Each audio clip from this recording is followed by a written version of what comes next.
వి gold trusted gold buyers తాకట్టులో ఉన్న బంగారాన్ని విడిపించి ఈ రోజు ఉన్న మార్కెట్ ధరకే కొనబడును. మరిన్ని వివరాలకు సంప్రదించండి 7771077720. ఈవో డౌన్ అనడం చాలా బాధాకరమైన విషయం. ఎందుకంటే అన్ని సౌకర్యాలు తిరుమల తిరుపతి దేవస్థానం చంద్రబాబు నాయుడు గారు, మా దైవం చంద్రబాబు నాయుడు గారి ఆదేశాల మేరకు బిఆర్ నాయుడు గారి అధ్యక్షతన గత గవర్నమెంట్ వచ్చిన తర్వాత సుమారు 1 సంవత్సరం అయింది. బోర్డు వేసి సుమారు 7 నెలలు పూర్తవుతుంది. 7 నెలల్లో మీకు అందరికీ బాగా తెలుసు, మీడియా మిత్రులందరికీ మాకంటే మీకే ఎక్కువ తెలుసు. ఈ 7 నెలల కాలంలో తిరుమల తిరుపతి దేవస్థానాన్ని ప్రక్షాళనే కాకుండా అన్నప్రసాదాలు పంచడంలో కానీ సుమారు 1,00,000 మంది ఈరోజు అన్నప్రసాదాలని స్వీకరిస్తున్నారు. ఒక కార్యక్రమం జరిగితే, ఒక రథసప్తమి రోజు కానీ, బ్రహ్మోత్సవాల రోజు కానీ, ఏదైనా పెద్ద కార్యక్రమాలు జరిగితే ఆ కార్యక్రమాలు అయిన తర్వాత చైర్మన్ గారు, ఈఓ గారు, జేఈఓ గారు, బోర్డు మెంబర్లు భక్తుల్లోకి వెళ్ళి మీకు ఏ సమస్యలైనా ఉంటే మాకు డైరెక్ట్గా చెప్పండి, మీకు అన్నప్రసాదాలు కరెక్ట్గా ఇచ్చారా, క్లీనింగ్ కరెక్ట్గా ఉందా, ఈవెన్ బాత్రూములు కూడా కరెక్ట్గా ఉందనేసి భక్తుల అభిప్రాయాలు తెలుసుకోవడం కూడా గత 7-8 నెలలుగా మీరు చూస్తున్నారు. ప్రతి ఒక్కరి దగ్గర అంత ధైర్యంగా పోయి అడుగుతున్నామంటే మేము చేసే పనిలో క్వాలిటీ ఉంది, చంద్రబాబు నాయుడు గారు చెప్పే ఆదేశాల మేరకు నేను నడుచుకుంటున్నాం, ఈఓ గారు, జేఈఓ గారు, మా చైర్మన్ గారు చెప్పేదాన్ని తూచా చెప్పకుండా పాటిస్తున్నామని. ఈ వైఎస్ఆర్సీపీ నాయకుడు కాకినాడకు సంబంధించి ఇది పథకం ప్రకారమే చేశారని మేమందరూ వైఎస్ఆర్సీపీ లీడర్స్ పథకం ప్రకారమే చేశారని కూడా మేము చెప్పుకుంటున్నాం. ఎందుకంటే బోర్డు అయిన తర్వాత ప్రతి నెలకు ఒక కార్యక్రమంగా పెట్టుకొని ఈ వైఎస్ఆర్సీపీ లీడర్లు జగన్ ప్రభుత్వం, ఈ కరుణాకర్ రెడ్డి, ఈ రోజా వీళ్ళంతా తిరుమల టార్గెట్ చేసుకున్నారు. ఎందుకంటే గవర్నమెంట్లో, ప్రభుత్వంలో చంద్రబాబు నాయుడు గవర్నమెంట్ ఇప్పుడు చేస్తుండే విషయాల్లో ఏది వాళ్లకు దొరకలేదు మైనస్ పాయింట్లు. ఒక హిందూ ధర్మాన్ని, ఒక హిందూ మనోభావాల్ని దెబ్బతీసే విధంగా నడుచుకోవాలనేసి తిరుమల తిరుపతి దేవస్థానం ప్రతి నెల ఒక టార్గెట్గా పెట్టుకున్నారు. అదేవిధంగా జనవరి నెలలో ఈ వైఎస్ఆర్సీపీ లీడర్లు కరుణాకర్ రెడ్డి మొన్నే అన్నాడు 2,000 మంది నా నిఘా నేత్రాలు ఉందనేసి. అప్పుడే మాకు అనుమానం వచ్చింది. ఈ తొక్కిసలాట్లో కూడా ఈ వైఎస్ఆర్సీపీ నాయకులు 6 మంది ప్రాణాలు పోయేదానికి కూడా కారణం ఏమో అని విచారణలో కూడా దగ్గరలో తెలుస్తుంది. కాబట్టి అది కూడా మాకు ఒక అనుమానం ఉంది. అదేవిధంగా ఫిబ్రవరి నెలలో గుండు కొడితే 100 రూపాయలు, అంటే నెలకు ఒక ప్రోగ్రామ్గా పెట్టుకున్నారు ఈ భక్తులు, హిందూ భక్తుల మనోభావాలను దెబ్బతీయాలని. గుండు కొడితే 100 రూపాయలు అనేసి పాత గత 3 ఏళ్లకు ముందు వీడియోని దాన్ని రిలీజ్ చేసి ఆ వైఎస్ఆర్సీపీలో పనిచేసే సోషల్ మీడియా వ్యక్తే దాన్ని వైరల్ చేసి దాన్ని చాలా వరకు చెడ్డ పేరు తేవాలనే ఒక ఉద్దేశంతో ఈ వైఎస్ఆర్సీపీ నాయకులు చేస్తున్నారు. అదేవిధంగా మార్చిలో, జనవరి అయింది, ఫిబ్రవరి అయింది, మార్చిలో పాపి వినాశం డ్యాంలో బోటింగ్ పెడుతున్నారని ఇంకొక ఇష్యూ తెచ్చిపెట్టారు. అంటే వీళ్ళు ప్రతి నెల ఏదో ఒక కార్యక్రమాన్ని చెప్పి హిందువుల మనోభావాలు దెబ్బతీయాలని ఈ వైఎస్ఆర్సీపీ లీడర్లు. మళ్ళీ ఏప్రిల్లో గోవుల మరణం, ఇది నిజంగా చాలా దౌర్భాగ్యం. హిందూ సమాజానికి తలంచుకునే విధంగా ఆ కరుణాకర్ రెడ్డి, ఈ వైఎస్ఆర్సీపీ నాయకులు ఆ గోవులు చనిపోయే విషయంలో చాలా బాధేస్తుంది. అది ఎంతవరకు నిజం? సరే చూస్తున్నారు రాండి, మీరు ఒక 5 మంది 10 మంది అంటే 2,000తో మంది వస్తామంటున్నారు. లాస్ట్కి మేము పోయి చూస్తే చనిపోవడం అనేది 1, 2, 5 అనేది ఆరోగ్య విషయంలో కానివ్వండి, వయసు అయిపోయినప్పుడు కానివ్వండి, చనిపోవడం కామన్. ప్రతి మనిషి కూడా, మనం కూడా పుట్టాం, ఏదో ఒక రోజు చనిపోతాం. కొంతమంది యాక్సిడెంట్లో చనిపోతారు. సేమ్ అదేవిధంగా కొన్ని జరగడం అనేది అది సర్వసాధారణం. దాని 100 ఆవులు చనిపోయింది అని చెప్పి దుష్ప్రచారం కూడా చేయడం జరిగింది. ఏప్రిల్లో, మేలో మొన్న జరిగిన సంఘటన, క్యూ లైన్లో చైర్మన్ డౌన్ పాలు ఇవ్వలేదని చైర్మన్ డౌన్ అనడం ఏంటంటే, ఇది నీకు ఇవ్వలేదంటే అక్కడే మా అధికారులు ఉన్నారు, అక్కడే మా గుడికి సంబంధించిన, టెంపుల్కి సంబంధించిన అన్ని వర్గాలకు సంబంధించిన వాళ్ళు అక్కడే ఉన్నారు. వేడివేడిగా ఈ గత 10 నెలలుగా అన్నప్రసాదంలో కానివ్వండి, పాల్లో కానివ్వండి, తెల్లవారు 5 గంటల నుండి రాత్రి 11:30, 12 గంటల వరకు కూడా నిత్యం ఎక్కడ కానీ పిల్లోళ్ళకు కానీ వేడిగా ఎక్కడ కంప్లైంట్ లేకుండా జరిపిస్తున్నారు మా బిఆర్ నాయుడు గారి అధ్యక్షతను. ఇదే కాకుండా నెక్స్ట్ పోయిన నెలలో తిరుమలలో తెలంగాణకు వాటా ఇవ్వాలి, పోయిన జూలైలో. అంటే చాలా ఉంది. ఇంకా ఒక భక్తుడికి ఒక లడ్డు మాత్రమే ఒక దుష్ప్రచారం చేశారు. జంతుకవు కలిపి ఎదురుదాడి చేశారు. ప్రసాదంలో జరిగిందని ఒకసారి చెప్పారు. అన్నమయ్య విగ్రహానికి శాంతా క్లాస్ టోపీ పెట్టడం కూడా జరిగింది, అదే ఒకటి చెప్పారు. అంటే వీళ్ళు వైఎస్ఆర్సీపీ లీడర్లు ప్రతిసారి తిరుమల తిరుపతి దేవస్థానాన్ని దుష్ప్రచారం చేసి భక్తులు మనోభావాలు దెబ్బతీస్తున్నారు. మీకు అట్లా ఏదైనా అనుమానాలు ఉంటే మేము చేసింది ఇది చేశాం, మీరు గత 5 సంవత్సరాల్లో మీరు ఏమేమి చేశారని కూడా మీడియా మిత్రులకు తెలుసు, ప్రజలకు తెలుసు. విగ్రహాలు పగలగొట్టింది మీరు కాదా అని అడుగుతున్నా. ఈరోజు నేను రథాన్ని కాల్చింది మీరు కాదా అని అడుగుతున్నాను. ఎందుకు మీరు తిరుమల తిరుపతిని టార్గెట్ చేస్తున్నారు? మీకు దమ్ము ధైర్యం ఉంటే మేము మా ప్రభుత్వం వచ్చినప్పటి నుండి మేము ₹1 అవినీతికి ఎక్కడైనా పాల్పడింటే మా బోర్డు కానీ మా బిఆర్ నాయుడు గారి అధ్యక్షుడు కానీ మా అధికారులు కూడా చెప్తున్నాను, మా అధికారులు కూడా కానీ ఈ ప్రభుత్వం వచ్చిన తర్వాత ₹1 ఒక్క టికెట్ మా బోర్డులో మీ మాదిరి టికెట్లు వ్యాపారం చేసే బోర్డు కాదు ఇది.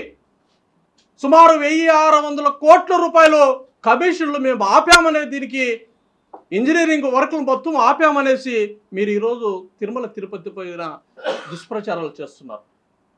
నేను కరుణాకర్ రెడ్డికి, జగన్మోహన్ రెడ్డికి సవాల్ విసురుతున్నా. ఈ 10 నెలల్లో మేము ₹1 అవినీతికి ఎక్కడైనా పాల్పడింటే మీరు ఏం చెప్తారో దానికి మేము తలంచుతామని కూడా ఈరోజు మేము తెలియజేసుకుంటున్నాం. ఇది మంచిది కాదు. తిరుమల తిరుపతి దేవస్థానాన్ని మీరు టార్గెట్ చేయొద్దండి. వాళ్ళందరూ భక్తులు, ప్రపంచ ప్రఖ్యాతిగాంచిన దేవాలయం కాబట్టి అతని దగ్గర మన నాటకాలు వద్దు. నువ్వు గత 5 సంవత్సరాల నాటకాలు ఆడి కేవలం 11 సీట్లు కొట్టావు. మళ్ళీ అదే నాటకాలు నువ్వు చేసావంటే నీ పార్టీ పుట్టుగతులు లేకుండా పోతుందని కూడా ఈ విధంగా తెలియజేసుకుంటున్నాను. దయచేసి మనమందరూ ఇంకా మీరేమైనా సజెషన్ ఇవ్వాలంటే ఇవ్వండి. ఈ విధంగా చేస్తే తిరుమల తిరుపతి దేవస్థానంలో డెవలప్మెంట్ ఇంకా బాగా అవుతుందని చెప్పండి. నార్మల్ భక్తులకు వాళ్ళకి ఏ విధంగా సౌకర్యాలు చెప్పండి, మేము దాన్ని చేస్తాం. అంతే తప్ప మీరు దయచేసి వెంకటరమణ స్వామిని మీరు టార్గెట్ చేస్తే మీకు భవిష్యత్తు ఉండదు. ఇది లాస్ట్ వార్నింగ్ మీకు చెప్తున్నా. మళ్ళీ సోషల్ మీడియాలో కొంతమంది ఉన్నారు, అసలు జరగకుండానే జరిగినట్లుగా చూపిస్తున్నారు కొంతమంది. ఈ బోర్డు మీటింగ్లో వారిపైన కూడా తగు చర్యలు తీసుకుంటాం. ఇది ఫస్ట్ అండ్ లాస్ట్. దీనిపైన ఎక్కడైనా తిరుమల తిరుపతి దేవస్థానంలో ఏదైనా జరిగితే ఇట్లాంటి సంఘటనలు తీవ్రమైన చర్యలు తీసుకోవడానికి బోర్డు కానీ అధికారులు కానీ ఈ బోర్డు మీటింగ్లో చాలా వరకు ఈ విషయాల గురించి మాట్లాడతామని తెలియజేసుకుంటూ థ్యాంక్ యూ సో మచ్. ఓం నమో వెంకటేశాయ. చర్యలు తీసుకోలేదు, కంప్లైంట్ ఇవ్వమని చెప్పాము ఆల్రెడీ అధికారులకు. ఖచ్చితంగా ఏం చేయాలని చేస్తాం, దాంతో వదిలిపెట్టే ప్రసక్తే. దీనిపైన ఎక్కడ జరగకుండా బోర్డులో మేము తీర్మానాలు కూడా పెడుతున్నాం. ఎందుకంటే ఫస్ట్ టైం ఇది జరిగింది కాబట్టి ఏ విధంగా చేయాలా, ఏ విధంగా చేస్తే సరే మీరు చెప్పడం దగ్గరలో ఒక మీడియా మిత్రులందరికీ ఒకసారి అందరినీ పిలిపించి మీ ఐడియాస్ కూడా తీసుకొని ఏ విధంగా చేస్తే మన తిరుపతి దేవస్థానం విషయంలో నార్మల్ భక్తులకు సౌకర్యాల విషయంలో కానివ్వండి, ఏ విషయమైనా మీ దగ్గర నుండి కూడా కొన్ని సజెషన్స్ తీసుకుంటాం. నేను చైర్మన్ దృష్టికి ఈ విషయాన్ని తీసుకెళ్తాం. ఎందుకంటే మీడియా మిత్రులు మీరు చాలా వరకు ఇక్కడ బాగా స్థానికంగా ఉండేవారు. ఇక్కడ కష్ట నష్టాలు, మన భక్తులకు ఇబ్బందులు ఏ విధంగా ఉంటుందనే విషయాల్లో మీకు చాలా అవగాహన ఉంటుంది. కాబట్టి నేను చైర్మన్ గారి దృష్టికి తీసుకెళ్ళి మీతో ఒకసారి ముఖాముఖి ఏర్పాటు చేసుకొని ఇంకా మీరు చెప్పే ఐడియాస్ కూడా మనం పొందుపరిచే విధంగా మనం చర్యలు తీసుకుంటాం. తిరుమలలో అన్నపూర్ణ క్యాంటీన్ డిఎంబీ ఏరియాలో ఒక పెద్ద షెల్టర్ కట్టారు. ఆ షెల్టర్ వల్ల ఏంటంటే ఆ బ్యాంక్ సంబంధించిన వెహికల్స్ కానీ ఆ గ్యార్బేజ్ సంబంధించిన వెహికల్స్ కానీ పోలేకపోతారు. బాగా ఇరుకైన రోడ్డు అయిపోయింది.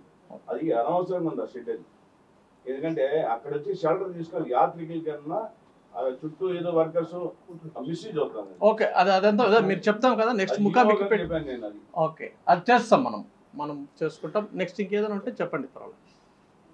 మాట్లాడచ్చా? నువ్వు మాట్లాడు. ఇట్లాంటి దుష్ప్రచారం చేసేవాళ్ళు కానివ్వండి, వాడు ఎంతటి వాడైనా వదిలే ప్రసక్తి ఉండదు. నెక్స్ట్ బోర్డు మీటింగ్ తీర్మానం ఉంటుంది ఖచ్చితంగా. థ్యాంక్ యూ సో మచ్ అండి. నా తెలుగు బెంగళూరు తెలుగు మీలాగా అంటే మేము కన్నడలో మాడితే బాగుండదు అనేసి నేను తెలుగులో మాడతాను.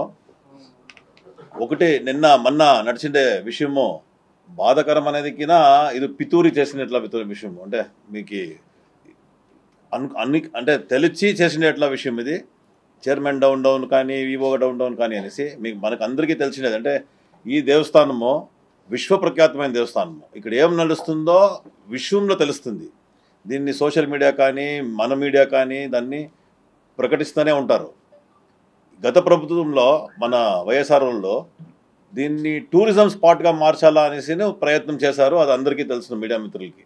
ఎలా అంటే దీన్ని టూరిజం స్పాట్గా చేసి ఏమో అక్కడ మన టూరిజం డిపార్ట్మెంట్కి టికెట్లు ఇచ్చేసేది, కర్ణాటక టూరిజం డిపార్ట్మెంట్లో టికెట్లు ఇచ్చేది, అక్కడ వ్యాపారాలు చేసేది.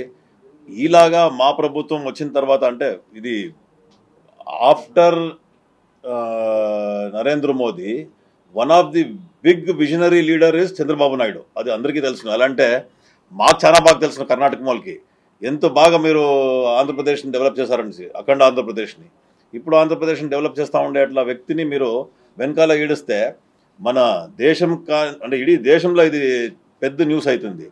దాని లోపల దేవస్థానంని చాలా అంటే వ్యవస్థితంగా హిందుత్వాన్ని చంపేకి, హిందుత్వాన్ని దీన్ని కోల్చేకి ఇడీ దేశంలో చేస్తున్నారు. దాంట్లోపల ఆంధ్రప్రదేశ్లో అది మన తిరుపతిలో చేస్తూ ఉండేది చాలా దారుణమైన విషయము.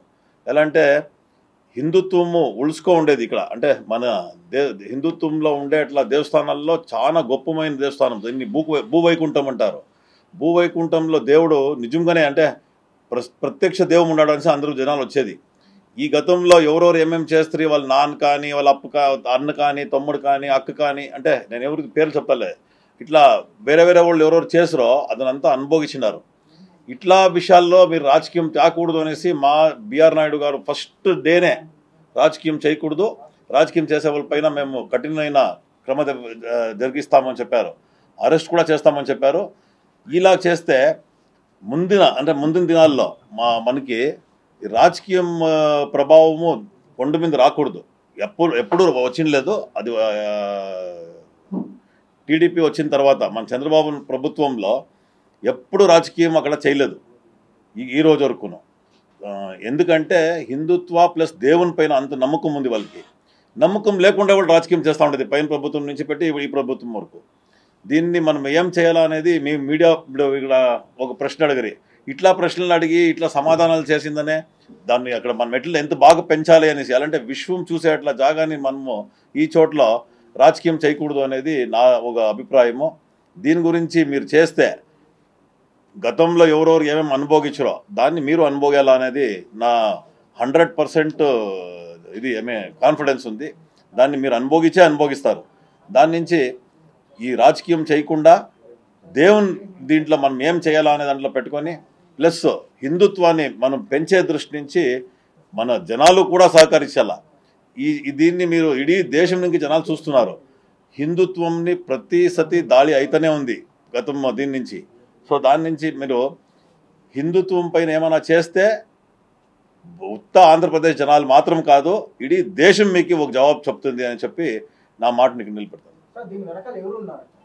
దీని వెనకాల 100% వైఎస్ఆర్ కాంగ్రెస్ వాళ్ళే ఇదంతా చేస్తుండేది అనేసి ఓపెన్గా తెలిసింది. ఎలా అంటే వాళ్ళది దీంట్లో పార్టీలో ఉండారో ఆ పార్టీ బ్యానర్ సమేతంగా వాళ్ళకి చూపించాం కదా. దీన్ని ఇమీడియట్గా విజిలెన్స్ డిపార్ట్మెంటు మన పోలీస్ డిపార్ట్మెంట్కి కంప్లైంట్ ఇస్తాము. నా ప్రకారం మా ఇంకొక బోర్డు మెంబర్ భానుప్రకాష్ గారు ఇచ్చారు కంప్లైంట్ ఎస్పీకి. దానిపైన యాక్షన్ తీసుకుంటారు. ఇంక ముందరికి ಯಾವುದೇ రీతి ఈ రీతి రాజకీయం అక్కడ నడకూడదు అనేది మేము చాలా స్ట్రిక్ట్గా బోర్డులో డిసిషన్ తీసుకున్నాం. అదే కొండ మీద రాజకీయం చేయకూడదు అనేదే మా అంటే ఫస్ట్ ఈ బోర్డులో వచ్చిన తక్షణమే మా బిఆర్ నాయుడు గారు చెప్పింది ఫస్ట్ విషయము, కొండ మీద రాజకీయం చేయకూడదు, ఎవరు హిందూ ఏతరులు ఉండారో వాళ్ళని అక్కడి నుంచి తీయాలా అనేది ఒక పెద్ద ఇది చెప్పింది. మనం అంటే ఇక్కడ హిందూ ఆర్గనైజేషన్లో వేరే జాతోళ్ళు వేరే ధర్మం వాళ్ళు పనిచేస్తే దానికి ఏమి విలువ ఉండదు. ఇది ఎంతలా దారుణమైన విషయం అంటే ఒక ఇంత 22,000 మంది ఉండే అట్లా ఒక ఆర్గనైజేషన్లో దాన్ని విరుకోటకి చెప్పిన ఇట్లా స్టేట్మెంట్ కరుణాకర్ రెడ్డి ఇచ్చారు. అది వాళ్ళకి మంచిది కాదు. ఎవరు వాళ్ళకి ఏం మెసేజ్ ఇస్తారో వాళ్ళకి మంచిది కాదు. ఎలా అంటే 2,000 మంది ఉండారు అంటే మేము అందరినీ దొంగలలాగా చూడాలనా, వీళ్ళు మనుషులను చూడాలనా, ఎవరు వస్తేనో అంటే వీళ్ళు ఏం చెప్పకపోతున్నారు, నా మనుషులు ఉండారు, నాకు ఏం చేస్తానో తెలుస్తుంది, అంటే అర్థమేమి? వీళ్ళు ఏమేమి చేసిండారు, వాళ్ళు దొంగ పనులంతా చేసేది పెట్టుకోండారా, లేకపోతే మంచిది చేసేదాన్ని ఏమైనా వచ్చి చెప్పేదాన్ని పెట్టుకోండారా? ఓటర్స్ గా ఎవరు కావాల్సింటే ఉండొచ్చు. ఖచ్చితంగా ఓటర్స్ గా మీరు 100% దానికోసం మేము వెయిట్ చేస్తున్నాం. రండి, కూర్చుంటాం, మీదేమైనా సమస్యలు ఉంటే మాకు చెప్పండి. ఖచ్చితంగా ఆ సమస్యలు సానుకూలంగా కరెక్ట్గా మీరు చెప్పే సజెషన్లు కరెక్ట్ అనిపిస్తే ఖచ్చితంగా మనం పాటిస్తాం. ఇది దేవాలయం, ఇది వెంకటేశ్వర స్వామికి మంచిది అవుతుంది, మనం నార్మల్ భక్తులకు మంచి జరుగుతుందంటే ఏ ఇష్యూ అయినా మనం ఫాలోఅప్ చేసేదానికి రెడీగా ఉంటాం. చంద్రబాబు నాయుడు ఫస్ట్ సాధారణ భక్తులకు వసతులు కల్పించి వాళ్ళకి ఏ ఒక్క లోట్ల పాటలు రాకుండా చేయాల్సిన బాధ్యత బోర్డు తీసుకోవాలి, ఇక్కడ ఉండే అధికారులు తీసుకోవాలని పదే పదే మా చంద్రబాబు నాయుడు గారు అదే చెప్తున్నారు. కాబట్టి ఎవరు ఏం చెప్పినా మేము దాన్ని మన సాధారణ భక్తులకు ఇబ్బంది లేకుండా చేసేది ఏది చెప్పినా మేము స్వీకరిస్తాం. అందులో డౌటే లేదు, రాజకీయాలకు సంబంధం లేకుండా తీసుకుంటాం. అది గ్రీవియన్స్ అనేసిందనే ఒక నంబరు పెట్టాము, మీకు తెలుసు, మీరే ఎంత ప్రచారం చేసింది. ఇడీ దేశంలో ఎవరు కావాల్సింటే వాళ్ళు గ్రీవియన్స్ సజెషన్స్ ఇచ్చేకి మా ఆఫీసర్లు దానికి ఒక ప్రత్యేకమైన ఆఫీసర్ పెట్టాము. ఆ గ్రీవియన్స్ ఏమైనా ఒక సన్న తప్పు ఉంటేనో దాంట్లో పెడితే దాన్ని తిట్టుకుంటాం. దాన్ని ఓట్సేసిందనే మీరు అంటే ప్లాన్ చేసి చేసేది తప్పు అని. ఇప్పుడు అదే సార్ కూడా చెప్పడం ఏమంటే 22-23 టెంపుల్స్ని మనం గుర్తించి ప్రతి చోట అన్నదానం పెట్టాలనే కార్యక్రమం కూడా మా చంద్రబాబు నాయుడు గారు, సీఎం గారు, మన యువనేత నారా లోకేష్ గారు, పవన్ కళ్యాణ్ గారు, నరేంద్ర మోడీ గారు ఈ 22-23 టెంపుల్స్ దగ్గర అన్నదానం పెట్టాలనే ప్లాన్ కూడా జరుగుతూ ఉంది. మొన్ననే బోర్డు మీటింగ్లో కూడా మన ఒంటిమిట్టలో మన అన్నదానం స్టార్ట్ చేయాలని, అది కూడా దగ్గరలో స్టార్ట్ చేయబోతున్నాం. అన్ని దాన్ని టాయిలెట్స్ అనే కాదు, ఆ చెరువు డెవలప్మెంట్ కానీ, అక్కడ కాటేజెస్ విషయం కానీ, అక్కడ టెంపుల్స్కి ఏ విధంగా ప్లాన్స్ అయినా యాక్షన్ ప్లాన్ కూడా తయారు చేయమని చెప్పినారు సారు, అది కూడా తయారు చేస్తున్నారు. ఖచ్చితంగా ఈ 1 or 2 yearsలో ఫుల్ ఫ్లెడ్జ్గా ఈ 23-25 టెంపుల్స్ని ఒక మంచి భక్తి భావాలు ఇంకా బాగా ఉండే విధంగా చేసేదానికి ఆ ప్రణాళికలు కూడా రూపొందిస్తున్నారు. కాబట్టి అది కూడా ఖచ్చితంగా చెప్తున్నాను ఇప్పుడే. నెక్స్ట్ బోర్డు మీటింగ్లో ఇదొక పాయింట్ ఇదొక బర్నింగ్ పాయింట్గా పెట్టి, ఎందుకంటే మళ్ళీ దాని గురించి మనం ఎక్కువగా మాట్లాడకూడదు. ఏదైనా మీకు కక్ష సాధింపు అనుకుంటే చంద్రబాబు పైన కక్ష సాధించుకోండి, లేదు బిఆర్ నాయుడు పైన కక్ష సాధింపు అనుకుంటే పర్సనల్గా ఆయన పైన తీసుకోండి. బిఆర్ నాయుడు గారు గత 5 సంవత్సరాల్లో జగన్ చేసిన ప్రజలకు మోసాలు చేసిన మోసాలను ఎత్తి చూపించడం తప్పని అడుగుతున్నాను నేను. అప్పుడే బిఆర్ నాయుడు మీరేం చేసే కాలేదు, ఇప్పుడు మీరేం చేస్తారు జగన్మోహన్ రెడ్డి అని అడుగుతున్నాను నేను. ఇంతవరకు ఆయన టీడీడీ వెహికల్ కూడా యూజ్ చేయడం లేదు, ఆయన టీడీడీ ఆఫీస్ కూడా యూజ్ చేయడం లేదు. ఒక కాఫీ తాగితే కూడా దానికి డబ్బులు ఈరోజు కూడా టీడీడీ చైర్మన్ గారు ఇచ్చేస్తున్నారు. ఇట్లాంటి చైర్మన్ చంద్రబాబు నాయుడు, ఇట్లాంటి ముఖ్యమంత్రి, ఇట్లాంటి టీడీడీ చైర్మన్ చరిత్రలో ఇంతవరకు లేదు, దీనిపైన కూడా ఉండదని కరాఖండిగా చెప్తున్నాం. ఎక్కడ కానీ అవినీతి జరగకుండా ఆయన ఉండేంతవరకు, ఈ బోర్డు ఉండేంతవరకు, చంద్రబాబు నాయుడు గవర్నమెంట్ ఇక్కడ ఉండేంతవరకు తిరుమల తిరుపతి దేవస్థానం అవినీతి కానీ, ప్రజలకు మన భక్తులకు చెడ్డ జరగడం కానీ ఎటువంటి పరిస్థితుల్లో జరగదు, అందులో డౌట్ లేదు. ఖచ్చితంగా నెక్స్ట్ బోర్డు మీటింగ్లో అదే బర్నింగ్ పాయింట్గా పెడుతున్నాం. ఖచ్చితంగా నెక్స్ట్ బోర్డు మీటింగ్ అయిన తర్వాత ఏ విధంగా ఉంటో మీరే చూస్తారు. ఇండియా పాకిస్తాన్ ఉద్రిక్తతలపై లేటెస్ట్ అప్డేట్స్ కోసం డౌన్లోడ్ చేసుకోండి RTV లైవ్ యాప్.